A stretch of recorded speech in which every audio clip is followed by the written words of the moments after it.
এবার দুদকের মুখোমুখি হতে হচ্ছে দুই উপদেষ্টার সাবেক এক এপিএস ও দুই ব্যক্তিগত কর্মকর্তা এবং এনসিপির সাবেক নেতা গাজী সালাউদ্দিন।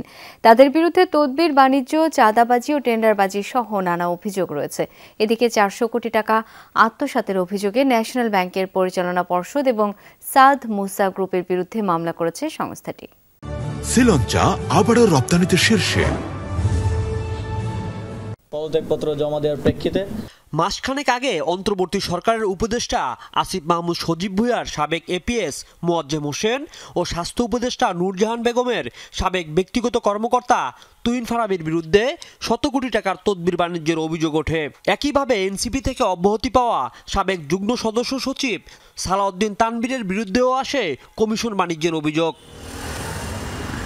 এসব বিষয়ে গোয়েন্দা কার্যক্রম শেষে প্রকাশ্যে অনুসন্ধানের নামে দুদক গঠন করা হয় পৃথক 3টি কমিটি। এবার অভিযুক্ত 3 জন সহ স্বাস্থ্য উপদেষ্টার আরেক ব্যক্তিগত কর্মকর্তা ডাক্তার মাহমুদুল হাসানকে চলতি মাসে তলব করে নোটিশ দিয়েছে সংস্থাটি।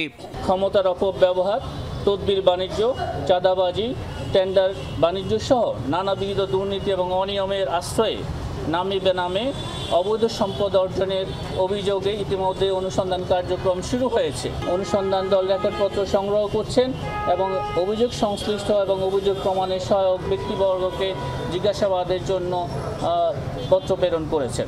এর আগে দুপুরে দুর্নীতির অভিযোগে ওঠা এসব ব্যক্তিদের বিরুদ্ধে অনুসন্ধানের দৃশ্যমান অগ্রগতি ও গ্রেপ্তারের দাবিতে দুদক কার্যালয়ের সামনে বিক্ষোভ করে বাংলাদেশ যুব অধিকার পরিষদ। তবে চাপ প্রয়োগ না করে দুদকের প্রতি আস্থা রাখার আহ্বান জানান সংস্থাটির মহাপরিচালক। সুনির্দিষ্ট বস্তুনিষ্ঠ যদি কোনো অভিযোগ দাখিল করা হয় সেগুলির বিষয়ে আইনানুগ ব্যবস্থা গ্রহণ করা হবে।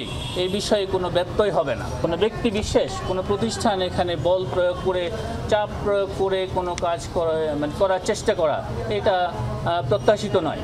এদিকে ঋণের নামে 404 কোটি টাকা আত্মসাতের অভিযোগে ন্যাশনাল ব্যাংকের সাবেক পরিচালনা পরিষদের সদস্য পারভিন হক শিকদার, রন হক শিকদার সহ 16 জনের বিরুদ্ধে মামলা করেছে দুদক। 404 কোটি টাকা আত্মসাৎ তথা রাষ্ট্রীয় ক্ষতি সাধন করার অপরাধ অনুসন্ধানকালে প্রমাণিত হয়। রাজীব আহমেদ, যমুনা নিউজ, ঢাকা।